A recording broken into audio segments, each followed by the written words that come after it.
పూర్వం రోజుల్లో మన పెద్దవాళ్ళకి ఎటువంటి మోటివేషన్ అవసరం లేదు. ఎటువంటి మోటివేషనల్ స్పీకర్ వాళ్ళ లైఫ్‌లో ఉండి, వాళ్ళ లైఫ్‌ని లీడ్ చేయడానికి సలహాలు, సూచనలు ఇవ్వలేదు.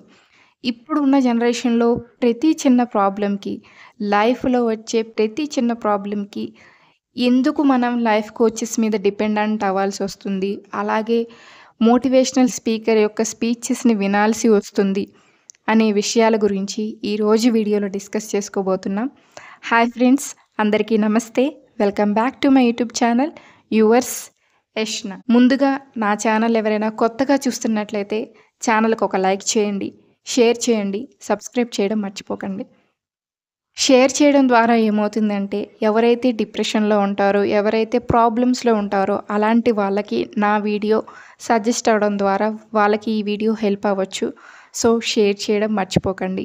ఇప్పుడున్న జనరేషన్‌లో ఎక్స్‌టర్నల్ సోర్స్ ఆఫ్ మోటివేషన్ మీద ఎక్కువ ఆధారపడడం వల్ల ఎవరో వచ్చి మనల్ని మోటివేట్ చేస్తే మనం యాక్టివేట్ అవ్వలేకపోతున్నామా?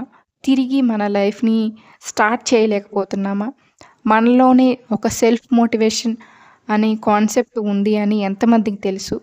సెల్ఫ్ మోటివేటెడ్‌గా ఉండాలంటే ఏం చేయాలి? ఎటువంటి లైఫ్ కోచెస్ మీద ఆధారపడకుండా, మోటివేషనల్ స్పీకర్ స్పీచెస్ వినకుండా, మనకి మనమే సెల్ఫ్ మోటివేటెడ్‌గా ఎలా ఉండాలో నేనొక సీరీస్ డిజైన్ చేయబోతున్నాను. సో, ఈ వీడియో తర్వాత నుంచి ఒక 12 వీడియోస్, ఒక 12 ఎపిసోడ్స్ నేను మనకి మనమే సెల్ఫ్ మోటివేటెడ్‌గా ఎలా ఉండాలి అనే టాపిక్స్ మీద నేను వీడియోస్ చేయబోతున్నాను. డెఫినెట్‌లీ మీకవి బాగా యూజ్ అవుతాయి. మిమ్మల్ని మీరు మోటివేటెడ్‌గా ఉంచుకోవడానికి.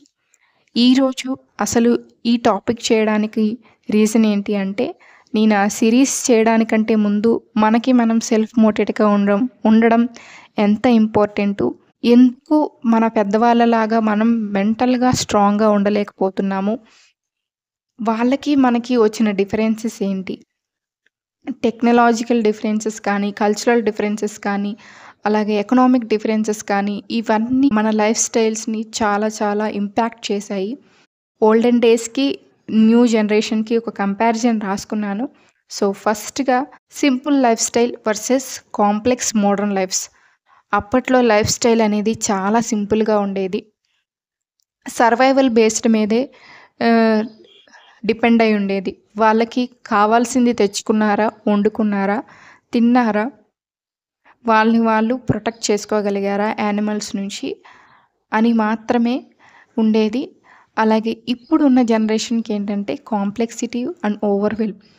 మనకి ఉన్న దానితో సంతృప్తి పడకుండా తిన్నామా, పడుకున్నామా, తెల్లారిందా అని కాకుండా మనల్ని మనం నిరూపించుకోవాలి, జీవితంలో ఏదో సాధించాలి అనే తపన ఎక్కువైపోవడం వల్ల మనం మన జీవితాల్ని ఇంకా కాంప్లికేటెడ్‌గా తయారు చేసుకుంటున్నాము. అప్పట్లో రోల్ ప్లే అనేది చాలా ఇంపార్టెంటు. ప్రతి ఒక్కరికి మేల్ గానీ, ఫీమేల్ గానీ లేదా చిల్డ్రన్ కానీ వాళ్ళ ఫ్యామిలీలో వాళ్ళ రోల్స్ ఏంటి అనేది ఒక క్లారిటీ ఉండేది. క్లియర్‌గా ఉండేవాళ్ళు.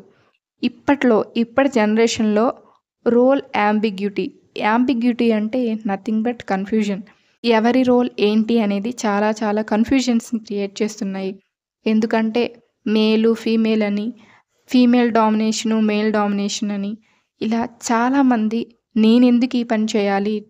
నాకంటూ ఒక లైఫ్ ఉంది. నేను ఇండివిడ్యువల్‌గా బ్రతకాలనుకుంటున్నాను. సో, నేను ఒకరి మీద డిపెండ్ అయ్యి బ్రతకాలనుకోవట్లేదు. నాకంటూ ఒక ఇండిపెండెన్సీ కావాలి అని ప్రతి ఒక్కరు వాళ్ళకి వాళ్ళే ఇండివిడ్యువల్‌గా ఉండాలి అని కోరుకుంటున్నారు. సో, ఇక్కడ మనకి మెయిన్ ప్రాబ్లమ్ వస్తుంది. మనం ఏం చేయాలి అనే రోల్ మనకి క్లియర్‌గా లేకపోవడం వల్ల. ఇవన్నీ మనం ఏం చేయాలి, మన రోల్ ఏంటి అని మనం తెలుసుకోలేకపోవడం వల్ల కూడా ఇలాంటి కన్‌ఫ్యూజన్ మన జనరేషన్ చాలామంది ఫేస్ చేస్తున్నారు. అలాగే రెండో విషయం ఏంటి అంటే community and cultural integration. Community అప్పట్లో ఫ్యామిలీస్ అనేవి చాలా చాలా ఆదర్శవంతంగా ఉండేది.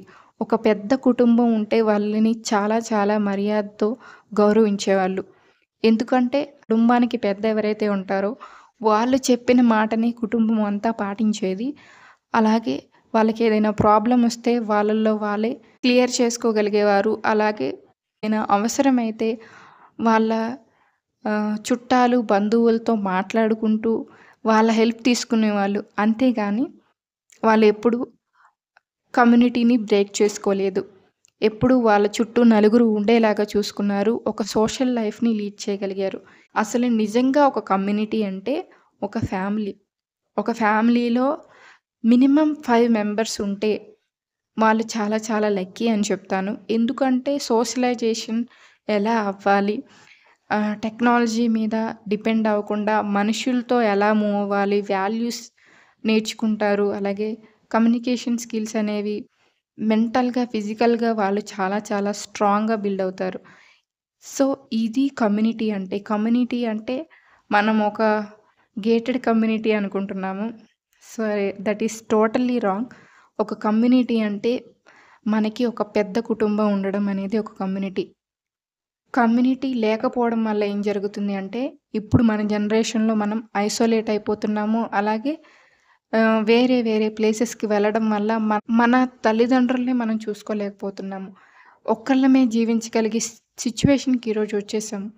దానివల్ల ఐసోలేట్ అయిపోవడం వల్ల లోన్లీనెస్ అనేది చాలా చాలా పెరిగిపోతుంది. ఇప్పుడున్న జనరేషన్‌లో ఐసోలేషన్ అండ్ అర్బనైజేషన్ వల్ల మనం మన ఫ్యామిలీస్‌కి దూరంగా ఉండాల్సి వస్తుంది. మనం పొద్దున్నే లేస్తే మాట్లాడగలిగేది ఒకళ్ళో ఇద్దరో మెంబర్స్ అంతే, ఫ్యామిలీ మెంబర్స్. దానివల్ల మనం మన ఫీలింగ్స్‌ని ఎక్స్‌ప్రెస్ చేసే ఆపర్చునిటీని కోల్పోతున్నాము. మనం మాట్లాడే అవకాశాన్ని కోల్పోతున్నాము. మనల్ని మనం ఎక్స్‌ప్రెస్ చేస్తూ నలుగురితో ఎలా ఉండాలి, అడ్జస్ట్‌మెంట్స్ ఎలా అవ్వాలి లైఫ్‌లో అనే మెయిన్ చిన్న చిన్న బేసిక్ విషయాలు మన ఫ్యామిలీయే మనకు నేర్పిస్తుంది. ఇప్పుడు న్యూక్లియర్ ఫ్యామిలీస్ అవ్వడం వల్ల ఇవన్నీ మనం తెలుసుకోలేకపోతున్నాము. ఆ ఛాన్స్‌ని మనం కోల్పోయాము. దానివల్ల కూడా మనం మెంటల్‌గా వీక్ అయిపోతున్నాం. అలాగే సాంప్రదాయాలు, కట్టుబాట్లు అనేవి అప్పటి రోజుల్లో చాలా చాలా తూచా తప్పకుండా పాటించేవాళ్ళు. పూర్వకాలంలో ఎలా ఉండేవంటే బుర్ర కథల ద్వారానో లేదా సామెతల ద్వారానో లేదా ఆ ఇంట్లో తాతయ్య, నానమ్మలు కథలు చెప్తూ ఉండడం వల్ల, విలువలు చెప్తూ ఉండడం వల్ల వాళ్ళవన్నీ నేర్చుకున్నారు. ఇప్పుడు మనకి చెప్పేవాళ్ళు లేకపోవడం వల్ల మనం ఇవేవి తెలుసుకోలేకపోతున్నాం. మూడో విషయం వచ్చేసరికి technology and information overloaded. Olden డేస్‌లో ఎలా ఉండేది అంటే లిమిటెడ్ డిస్ట్రాక్షన్స్ ఉండేది. వాళ్ళు ప్రెజెంట్ లైఫ్ మీద ఫోకస్ చేసేవాళ్ళు. వాళ్ళకి రైట్, నో ఏం కావాలి దాని మీదే ఫోకస్ చేసేవాళ్ళు. ఏదైనా ప్రాబ్లమ్ వస్తే వాళ్ళ జీవితంలో వాళ్ళ ముందు జనరేషన్‌లో వాళ్ళ పెద్దవాళ్ళు గానీ, లేదా వాళ్ళ సిబ్లింగ్స్ కానీ ఏ రూల్స్ అయితే ఫాలో అయ్యారో ఆ రూల్స్‌ని ఫాలో అవ్వడం ద్వారా వాళ్ళు ఆ ప్రాబ్లమ్‌ని సాల్వ్ చేసుకోగలిగేవారు. ఎక్కువ డిస్ట్రాక్షన్స్ లేకుండా ప్రెజెంట్ మీద ఫోకస్ చేయడం వల్ల వాళ్ళు వాళ్ళ జీవితాన్ని చక్కగా సరిదిద్దుకోగలిగారు. ఇప్పుడు ఏమైపోయిందంటే డిస్ట్రాక్షన్స్ అనేవి లిమిట్‌లెస్‌గా తయారయ్యాయి. కాన్స్టెంట్‌గా ఏదో ఒక దాని మీద డిస్ట్రాక్ట్ అవుతూనే ఉంటాం. మన చేతిలో ఉండే మొబైల్ ఫోన్ అవ్వచ్చు, ఇంట్లో ఉండే టీవీ అవ్వచ్చు. మనం ఏదైనా ఒక పని చేయాలి అనుకున్నామంటే, దాని మీద మనం ఫోకస్ చేయడానికి చాలా చాలా స్కోప్ తక్కువుంది. మనం ఏదైనా పని చేయాలని కూర్చుంటే వెంటనే ఫోన్ కాల్ రావచ్చు, లేదా ఇంట్లో ఎవరైనా టీవీ పెట్టొచ్చు. ఇలా చాలా చాలా డిస్ట్రాక్షన్స్ మనల్ని మన ప్రెజెంట్ మూమెంట్ మీద ఫోకస్ చేయకుండా ఎప్పుడు మనం ఫ్యూచర్ గురించి ఆలోచించటము, లేదా పాస్ట్ గురించి ఆలోచిస్తూ, అలా అవ్వాలనుకున్నానే, అలా అవ్వలేకపోయానే అని ఆలోచిస్తూ మదన పడుతూ ఉంటాం. Because of lack of focus on present moment. సన్‌రైజ్‌కి, సన్‌సెట్‌కి అనుగుణంగా వాళ్ళ లైఫ్ స్టైల్‌ని డిజైన్ చేసుకునేవాళ్ళు. దీపం ఉండగానే ఇల్లు చక్కబెట్టుకునేవాళ్ళు. ఇర్రెస్పెక్టివ్ ఆఫ్ నేచర్‌తో సంబంధం లేకుండా 24/7 మనం కనెక్టివిటీతో ఉంటూ లేనిపోని ప్రాబ్లమ్స్‌ని తెచ్చుకుంటున్నాము. అనవసరంగా ఫోన్ మాట్లాడతాము, లేదా అనవసరంగా టీవీ చూస్తాము. మనకి అవసరం లేకపోయినా సరే ఎడిక్ట్ అయిపోవడం వల్ల 24/7 మనం టెక్నాలజీతో కనెక్ట్ అయి ఉండడం వల్ల డిస్ట్రాక్షన్స్‌కి గురవుతున్నాము. అలాగే లేనిపోని ప్రాబ్లమ్స్‌ని కూడా మనం తెచ్చిపెట్టుకుంటున్నాం. సో, ఇది టెక్నాలజీ అండ్ ఇన్ఫర్మేషన్ ఓవర్‌లోడెడ్. ఇక నాలుగో విషయానికొస్తే access to knowledge and self improvement. అప్పట్లో నాలెడ్జ్ అసలు దేని గురించి అంత అవగాహన ఉండేది కాదు.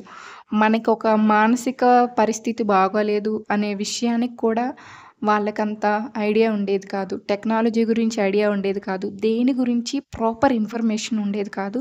ప్రాపర్ నాలెడ్జ్ ఉండేది కాదు.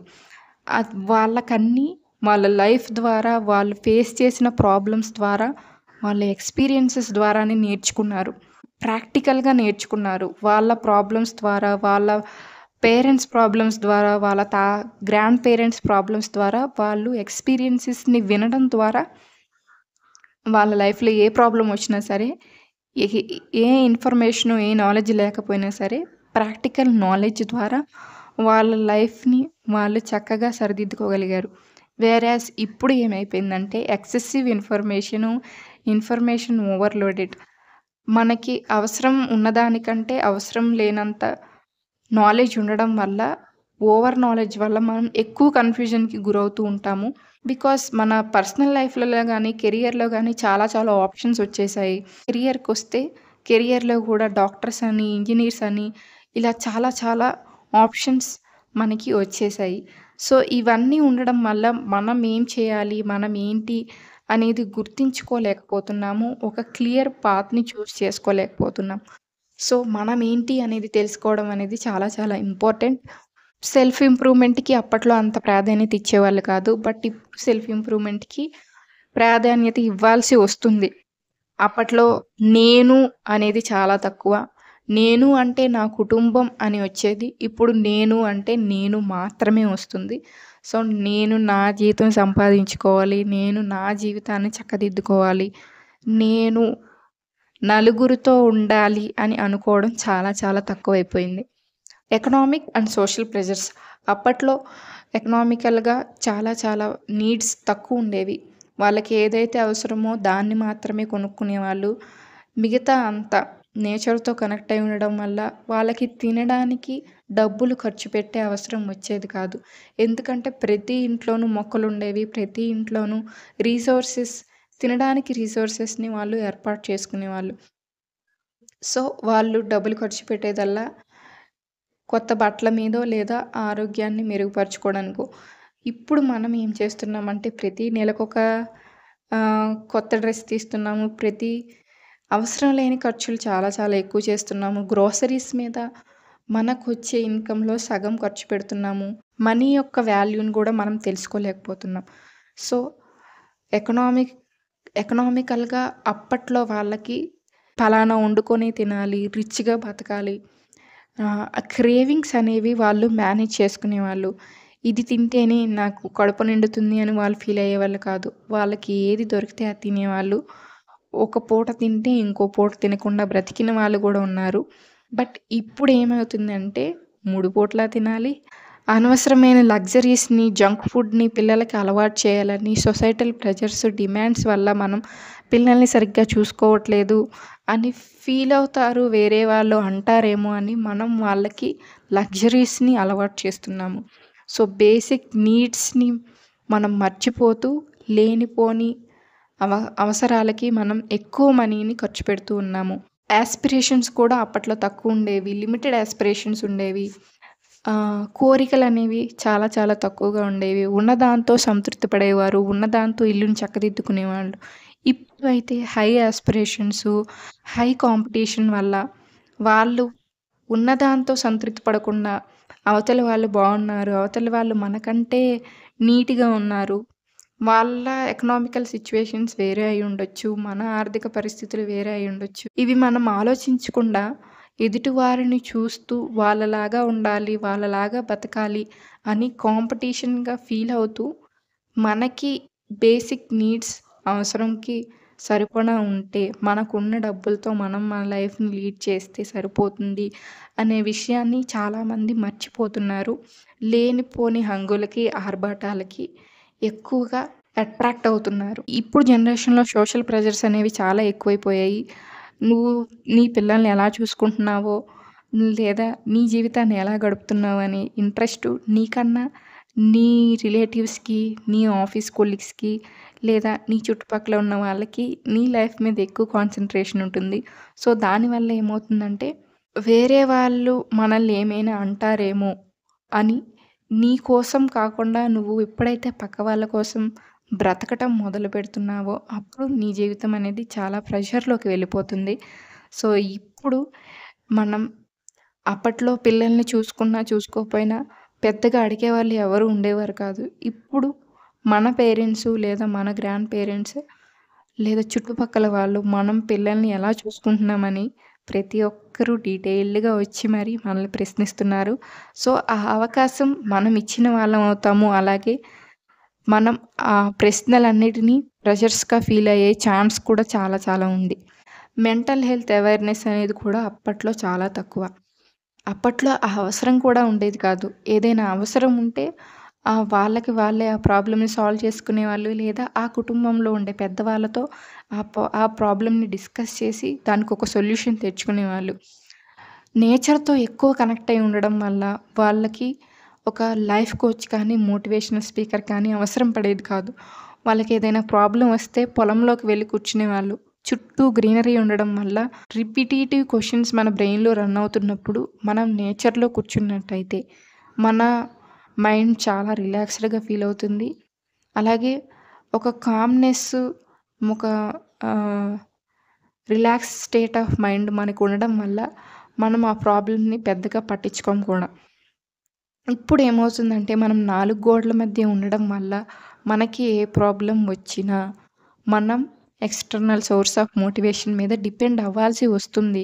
ఎందుకంటే మనం 4 గోడల మధ్యలో ఉండడం వల్ల మొబైల్ చూస్తాం లేదా టీవీ చూస్తాము. చుట్టుపక్కల ఎటువంటి గ్రీనరీ ఐటెమ్ ఉండదు.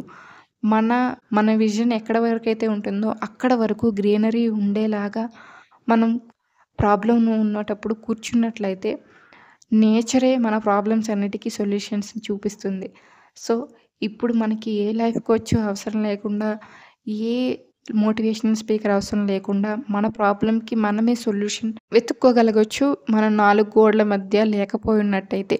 ఈ కాంక్రీట్ వాల్స్‌లో ఉండడం వల్ల, ఈ కాంక్రీట్ జంగిల్‌లో ఉండడం వల్ల మనం మెంటల్‌గా, ఫిజికల్‌గా చాలా చాలా వీక్ అయిపోతున్నాము. అప్పట్లో ఏ అవేర్‌నెస్ లేకపోయినా చాలా ఈజీగా మెంటల్‌గా, ఫిజికల్‌గా వాళ్ళు స్ట్రాంగ్‌గా ఉండగలిగేవాళ్ళు. ఇప్పుడు మనకి ఏ ప్రాబ్లమ్ ఉన్నా, ఆ ప్రాబ్లమ్ ఎందుకొచ్చిందో తెలుసు. దాన్ని ఎలా సాల్వ్ చేసుకోవాలో తెలుసు. కానీ ఇంకా స్ట్రెస్‌కి గురవుతూనే ఉన్నాము. మనం మన మెంటల్ హెల్త్‌ని పాడు చేసుకుంటూనే ఉన్నాము. దీనికంతటికి కారణం ఏంటి అంటే, వాళ్ళు రియల్ జంగిల్‌లో ఉంటే, మనం కాంక్రీట్ జంగిల్‌లో ఉన్నాము. ఇది మెయిన్ డిఫరెన్స్ అని నేను బలంగా నమ్ముతున్నాను. మన సాంప్రదాయాలు, కట్టుబాట్లు, ఎడ్యుకేషనల్ సిస్టమ్స్ అలాగే ఎకనామికల్ చేంజెస్ వల్ల మనం ఈరోజు ఇంత సొఫిస్టికేటెడ్ లైఫ్‌ని మనం అనుభవిస్తున్నాము. సో, అప్పటి సింపుల్ లైఫ్ నుంచి ఇంత ఫాస్ట్ ఫేస్‌డ్‌గా, ఇంత మోడ్రన్‌గా, ఇంత సివిలైజ్డ్ లైఫ్ స్టైల్‌లోకి మనం రావడం వల్ల ఆ చేంజెస్‌ని మనం తీసుకోలేకపోతున్నాం. ప్రతి ఒక్కరూ వాళ్ళ జీవితాన్ని సరైన మార్గంలో నడుపుకోవాలంటే వాళ్ళని వాళ్ళే మోటివేట్ చేసుకోలేకపోతున్నారు. ఎందుకంటే ఇంత కాంప్లికేటెడ్ లైఫ్‌లో డే టు డే లైఫ్‌లో వచ్చే ఛాలెంజెస్‌ని వాళ్ళు సాల్వ్ చేసుకోలేకపోతున్నారు. ఈ గ్యాప్‌ని ఫిల్ చేయడానికి లైఫ్ కోచెస్ అని, మోటివేషనల్ స్పీకర్స్ అని, అడ్వైజర్స్ అని ఇలా చాలామంది వాళ్ళకి అడ్వైజెస్ ఇస్తూ వాళ్ళని ఒక సరైన పాత్‌లో వెళ్ళేలాగా చేయడానికి స్కోప్ కలిగింది. సో, మీ ఛాలెంజెస్‌ని ఇప్పుడు మీ యొక్క ప్రాబ్లమ్‌కి మీకు మీరే టైం కేటాయించుకోలేకపోవడం వల్ల, మీ యొక్క ఫోకస్‌ని ప్రెజెంట్ మూమెంట్ మీద షిఫ్ట్ చేయలేకపోవడం వల్ల, మనం ఈరోజు ఎక్స్‌టర్నల్ సోర్స్ ఆఫ్ మోటివేషన్ మీద ఎక్కువగా ఆధారపడాల్సి వస్తుంది. సో ఇది ఫ్రెండ్స్ ఈరోజు వీడియో. సెల్ఫ్ మోటివేషన్ సిరీస్ కోసం నా ఛానల్ని వాచ్ చేస్తూ ఉండండి. Thank you for watching my video till the end. Yours Yashna.